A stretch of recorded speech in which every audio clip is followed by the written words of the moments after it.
So I know sometimes thinking about getting a passport can just seem overwhelming or complicated, but actually, once you know the steps, it's actually pretty straightforward. The problem is most people either wait too long, overpay, or run into delays right Right. before their trip. So, we're going to walk through exactly how to get your US passport so you can be ready for your next cruise or international trip without all the stress. Because no one wants stress. No, you're going on vacation. You don't want stress. Nobody wants that. Nobody wants that. So before you even start the application, you want to make sure that you have a few things ready, right? First off, you need to have proof of citizenship.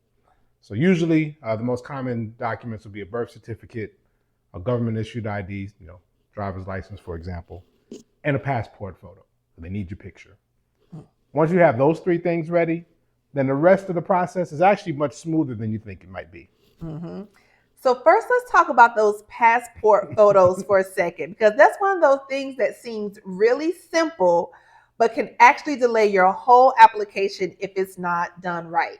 There's actually some pretty specific requirements. Right. You have to have no glasses, neutral expression, plain background, good lighting. It's almost like a mug shot.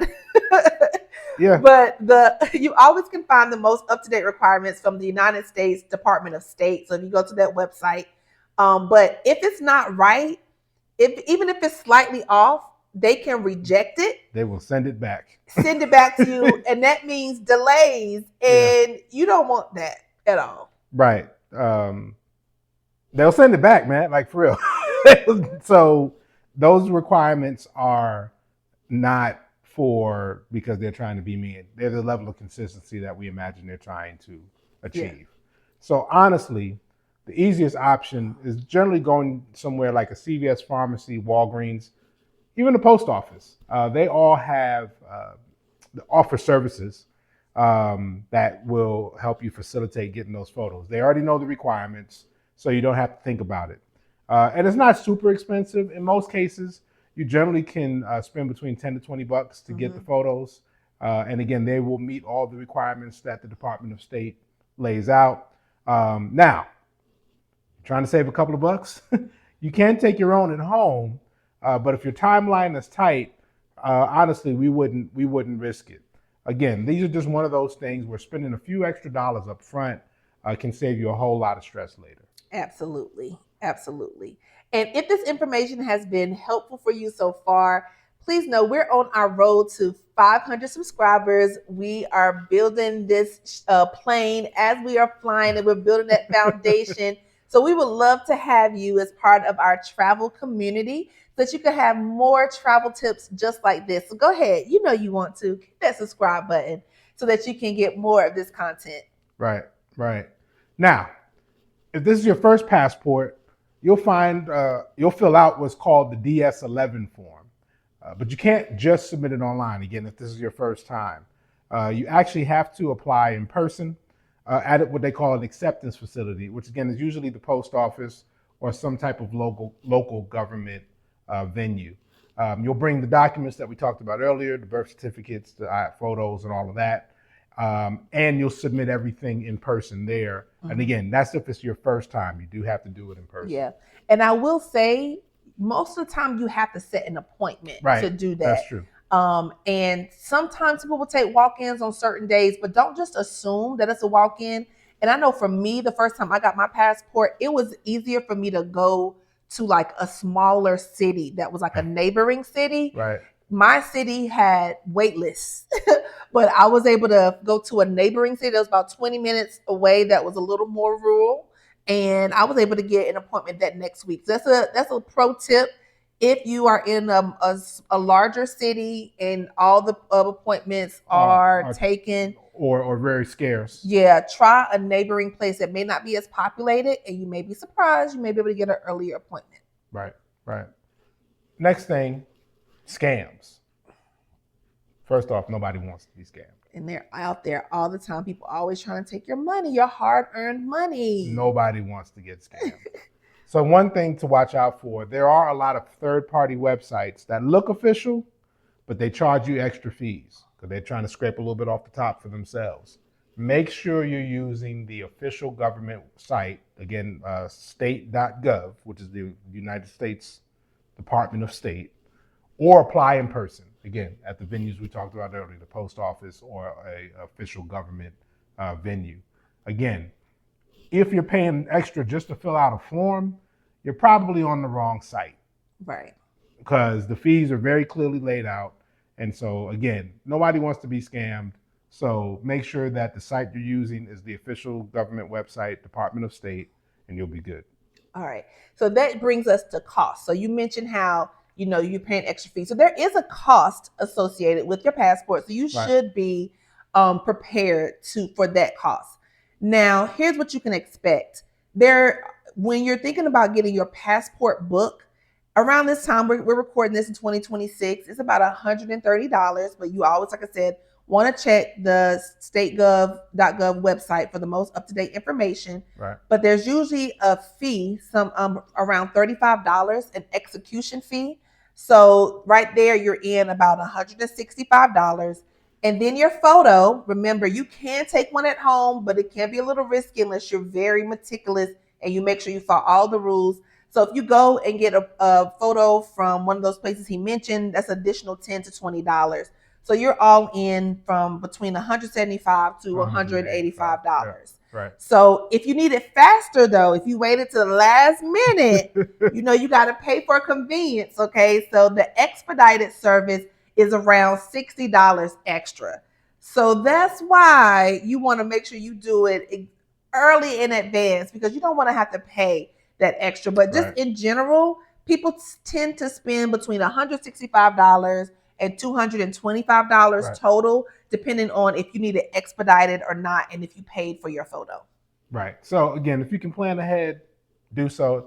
Life happens. So if this is an emergency situation, then you do what you got to do.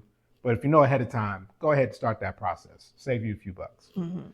Processing time, which ties into this as well, is usually 6 to 8 weeks for the routine service. So if you're not needing it rushed and that expedited, you're not in the expedited scenario like she talked about, then 6 to 8 weeks is the normal time frame currently. Again, like she also stated, check the Department of State website. They will give you the most current time frames as far as how long stuff was taking, because they do have busier periods, particularly like in the summer, things like that, where you have the demand has increased.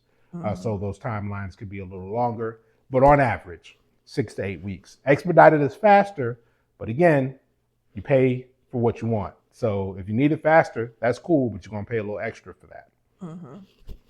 So one of the biggest questions is, when should you actually start this process?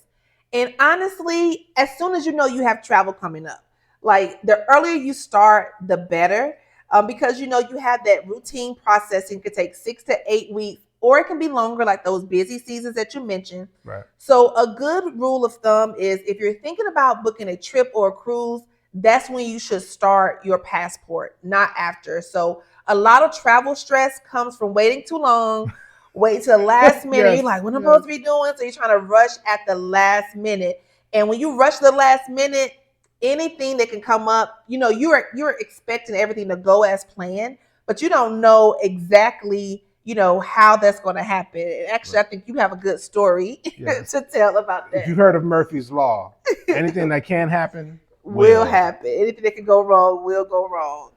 So let me tell you why what she just said matters. Mm-hmm. When I was a youngin', a couple of years ago. A couple? Okay. A couple of decades. Well, a couple of years, decades. We'll go with it. Let's stay focused on the story. And I was applying for my first passport. I didn't expect it to be complicated. Now, granted, I didn't know what I was expecting because I'd never done it before. But it ended up taking a lot more time than I ultimately thought that it would. Why? Because when I submitted my initial set of information, I then was asked to provide additional documentation to verify my identity. And at the end of the day, the whole point is they want to make sure that you are who you say you are. Mm-hmm. So I had to go back and find older records. Mm-hmm. They give you like a They whole sent you a list. So of things. Like, what were some things they gave you, like an example? I submitted my initial packet. They sent me that information back with a sheet of about 20 additional things that you could choose. And I could gather as many. They had a minimum, but I could gather as many as I wanted. There were things like elementary school photos. I think I submitted a copy of my baptismal certificate, my high school diploma. Anything that represented my life, particularly in my life up to that point, that had my name on it, and that was verifiable. They said, "Hey, this is an option." So me and my mom. But luckily, your mom had all this stuff back home. Now the other caveat is, I'm not living in my born city, right? So whole different state. So I'm having to call home and say, "Hey, do you have?" I sent her the list and said, "Hey, do you have any of this stuff?" And again, God bless her soul, she was able to wrangle up a lot more than I had thought. And so I had to go back, get those older records, things from my childhood, and got in touch with her. Luckily, again, she had kept a lot of it. But the whole point of that is that was a scenario that I hadn't initially planned for. Mm-hmm. And so there was some stress around that, because the whole point is, if you don't have those documents, well, then what? Right? So again, I was blessed and lucky that she was able to get her hands on enough of the items. I resubmitted the application with the additional documentation they requested, and ultimately, everything went through. Passport came in, and I was good to go. But I'm sure you never thought you were going to have to go through all that. So like I said, you might think like, oh, it'll be no problem. I can wait to the end, last minute. Don't do it. You never know what's going to happen. So that's why we always say, don't wait until your trip is close to start this process. Start now. Even if you're thinking about a trip. Even if you haven't booked it, be like, I want to go on a trip somewhere. Go ahead and speak that into, and go ahead and get your passport. Yeah, so a few quick tips to make this easy. Remember, apply early. Double check your documents. Yes. Double check your documents. And then you can track your application online once it is submitted. So those are some tips that just help make the process easier for you. Right. So that ultimately is the step-by-step process to get your passport. If you're planning a cruise or just any international trip where you're going to be leaving the U.S., this is one of the best things that you can have on you. And then these are one of the things that if you do this early, it just avoids so much stress, anxiety later. So if you're, excuse me, if this helped you, like we said earlier, we are on our journey to 500. Mm-hmm. So subscribe, download. It really is going to help us out. We want to keep making videos like this. We want to help the people. We're building our community. And let us know in the comments if you want us to break down TSA, Real ID, Global Entry, any of those, traveler programs that you probably have heard of, and what you need to know when flying to your cruise port, because we'll be happy to share that information as well. Cruise port or any international destination. Actually, just anytime you're flying, let us know if you want us to break down all those different programs you've heard, all the different Real IDs. So we're just trying to see what content you, the people, want. We want to give you news you can use. Absolutely. So it's your girl, Robin. And Saeed. And we're here with You Venture Travel. Thanks for hanging out with us today. Peace.